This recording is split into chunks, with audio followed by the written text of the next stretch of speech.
Это актуальное интервью в студии Сергей Михедов. Здравствуйте. Завершил свою работу 27-й Петербургский международный экономический форум. Масштабное мероприятие ежегодно предоставляет возможность политикам, экспертам, предпринимателям, ученым, журналистам из разных стран мира всесторонне обсуждать ключевые тенденции экономического развития. Об итогах форума, его значении для экономики и других темах мы поговорим сегодня с гостем студии Тимуром Ханды, министром предпринимательства, торговли и туризма Республики Саха-Якутия. Тимур Юрьевич, здравствуйте. Здравствуйте. Вот вы вернулись с Петербурга. Расскажите об итогах форума, его значении для Якутии, ну и какие были подписаны соглашения. Ежегодно Якутия принимает активное участие в этом форуме. Этот форум самый главный для нашей страны. Это самая главная экономическая площадка, где проходят все важнейшие мероприятия, где проходят все важнейшие решения. И наш президент выступает всегда с очень большой речью. В этом году на форуме мы подписали 14 соглашений на сумму порядка 40 миллиардов рублей. Это на самом деле хороший показатель, показатель эффективности и, наверное, более конкретизации мероприятий. По нашему направлению мы подписали с корпоративным центром X, либо, проще говоря, пятерочка. Основной задачей соглашения является поддержка местных товаропроизводителей. Понятно, что федеральные сети заходят, понятно, что они начинают конкурировать с нашими предпринимателями, которые уже много лет работают. И на сегодняшний день мы нашли точку взаимодействия между действующим бизнесом Якутии и федеральными сетями, которые заходят в нашу территорию. Вот. Ну и на самом деле очень много переговоров было проведено с потенциальными инвесторами в части туризма. И хочу сказать то, что ПМФ дает по всем направлениям, вообще по всем направлениям, очень динамичное развитие для нашего региона. Поэтому мы в дальнейшем будем точно так же участвовать активно, проявлять себя, ну и, соответственно, привлекать дополнительные инвестиции в наш регион. Ну, грядет еще одно серьезное мероприятие, да, идет подготовка к Вилюйскому инвестфоруму. Вот, чего ждать участникам, какие ожидания вот, лично у вас? Ну, вообще, сама суть площадки — это объединение людей по интересам. Вот, и мы проводим первый зональный форум в Вилюйском районе. Это на самом деле довольно-таки редкое мероприятие. У нас есть определенный ряд задач, которые мы хотим достичь. Это объединить предпринимателей, вместе с ними показать ту работу, которую ведет правительство по своим направлениям. Ну, соответственно, экспертные заключения, там, деловые программы, круглые столы, ну и стратегические сессии. Это мероприятия, где мы на месте формируем образ будущего. Ну, а в данном случае, конечно, мы выбрали Вилюйский улус. В целом мы по республике охватываем большую географию в рамках национального проекта «Малое и среднее предпринимательство». И буквально вот недавно закончилась креативная неделя. Впереди еще у нас несколько зональных форумов и итоговый форум предпринимательства, который мы ежегодно традиционно проводим в сентябре месяце. Ну вот летний туристический сезон в Якутии, да, активная пора тоже различных конкурсов. Вот известно, что с мая стартовал прием заявок на второй сезон всероссийского конкурса «Дальний Восток. Земля приключений», ну и на конкурс «Большое путешествие». Вот кто может принять участие в этих конкурсах и вообще какие значения эти конкурсы имеют для Якутии? Это вообще проект направлен на популяризацию Дальнего Востока. Якутия и другие регионы Дальнего Востока для Центральной России, они все равно терра инкогнита. Поэтому руками наших участников, а участники могут быть абсолютно любые лица, это не обязательно компании, какие-то профессиональные путешественники, это может быть ребенок даже. Участие позволяют с 10 лет принимать участие. Самое главное условие, чтобы не было транспорта. Это могут быть пешие походы, водные походы. Я уверен, что уже сейчас у многих якутян есть такой контент, такие видео, которые можно смонтировать и принять участие. И каждая номинация предоставляет за собой приз в размере 1 миллион рублей. Очень хорошая сумма. Это очень хорошая сумма, особенно когда ты не являешься профессионалом в сфере туризма, не предприниматель, а просто обычный путешественник. Это дает тебе возможность рассказать о регионе, выиграть, ну и стать знаменитым, можно так сказать. Ну и плюс с помощью такой суммы можно как-то обновить техническое обеспечение, дальше заняться видеографией. Почему? Вот именно. Вот немного о выездном туризме, да, наладилось воздушное сообщение с Татарстаном. Вот в связи с этим ожидаем ли мы активность туристов с этого региона к нам в Якутию? Обязательно. Обязательно, потому что встречный туристический поток — это одно из условий наших соглашений, наших взаимодействий с Братской Республикой. Действительно открыли рейс, и рейс это является, наверное, основой для туристического потока. Мы летим к ним, они к нам летят, и буквально вот компания, которая обеспечила этот рейс, она провела взаимный пресс-тур.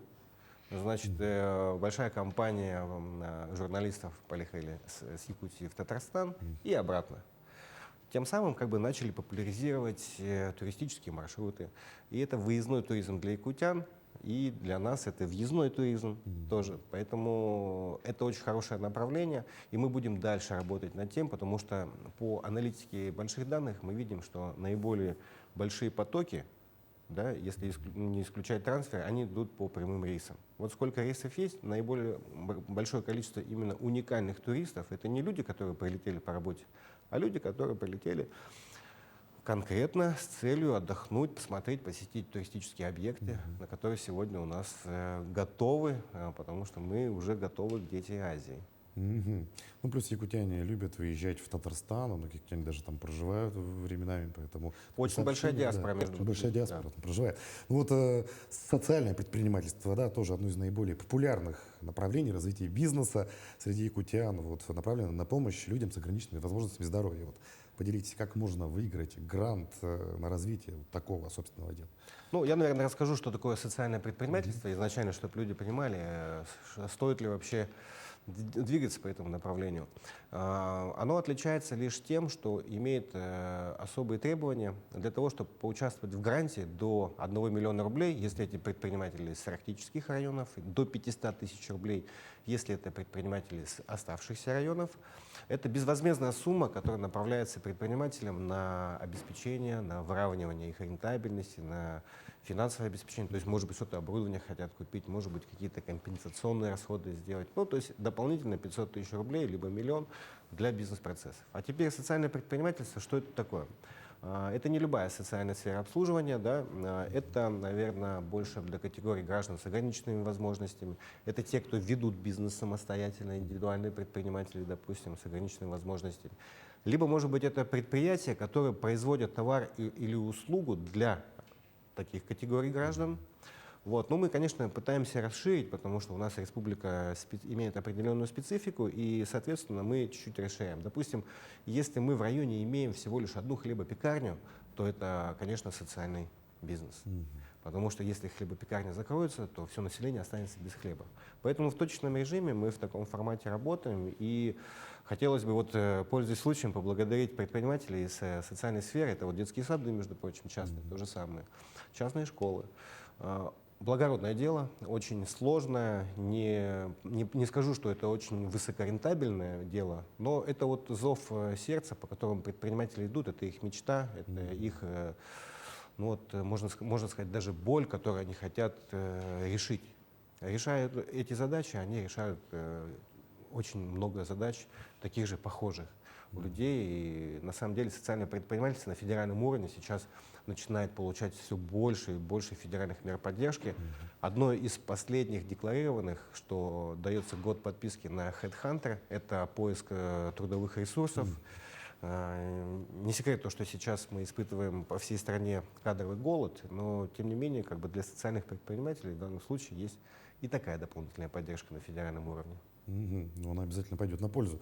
Ну вот на днях, да, столицу республики с бизнес-миссией посетили представители комитета туризма Москвы. Расскажите о впечатлениях гостей, что показали, может быть. Ну, мы давно уже переговоры ведем в течение 2 лет. Объясню почему. Потому что Москва все-таки это центр. Все прилетают из других стран в Москву. Соответственно, для нас Москва является центральным хабом, и большинство туристов летят с Москвы к нам сюда. У комитета туризма есть очень большая инфраструктура, которая наконец-то согласована с ними, и мы будем уже в этом году с ними взаимодействовать. Они предоставляют свои ресурсы в виде баннеров, рекламы и других цифровых сервисов бесплатно. Бесплатно, потому что они тем самым поддерживают регионы. Мы очень, наверное, эффективно провели мероприятие. Это была их инициатива. Все, что мы задумали, мы сделали. Впереди еще большой пласт работы. Вот. Ну и, соответственно, конечно, они тоже говорят о внутреннем туризме Москвы, потому что Москва у нас сегодня 90% туристического потока составляет из граждан России. Это более 20 миллионов туристов посещают Москву по абсолютно различным целям. Это может быть деловой туризм, исторический туризм, абсолютно любое направление. Мгм. По инициативе президента страны Владимира Путина вот разработан нацпроект «Туризм и индустрия гостеприимства». Вот расскажите, какая поддержка предусмотрена предпринимателям данной сферы? Это один из новых национальных проектов, где наш регион принимает участие. Мы за 2 последних года освоили более 240 миллионов рублей. Это очень ощутимая поддержка. Если посмотреть, допустим, направление модульные домики, ну, глэмпинги, кемпинги, это то, что сейчас очень популярно Становится и все в больше и тренд. больше, да. Да, за последний год мы привлекли инвестиций федеральных в виде бюджетных инвестиций на 171 номерной фонд.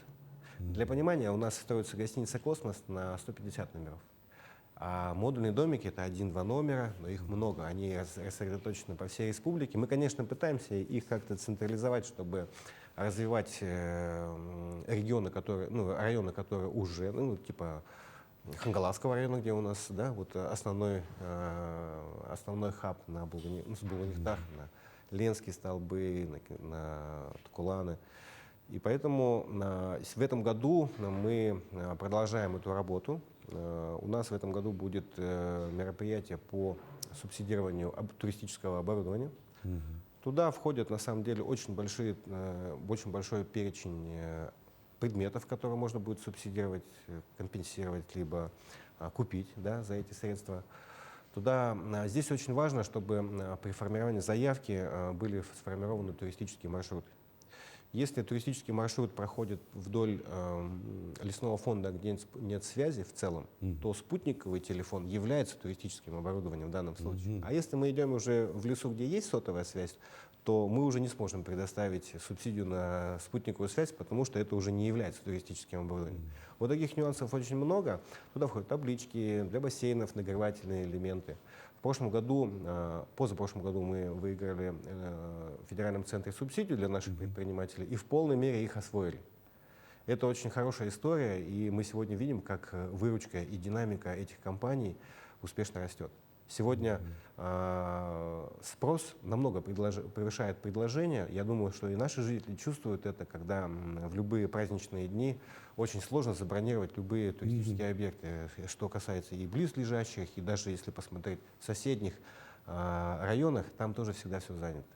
Поэтому здесь очень большая, наверное, ниша для тех, кто хочет заняться какой-то другой, иной деятельностью. Поэтому, если вы выберете сферу туризма, вы точно не ошибетесь. Ну, тем более, учитывая такие субсидии и поддержку, я думаю, что наши телезрители видят нас, немножко призадумались, да, услышали вас. Тимур Юрьевич, большое спасибо, что нашли время, пришли к нам, ответили на такие обширные разные вопросы. Желаем дальнейшей успешной работы на благо нашей республики. Спасибо. А я напомню, вы смотрели актуальное интервью, оставайтесь на нашем канале.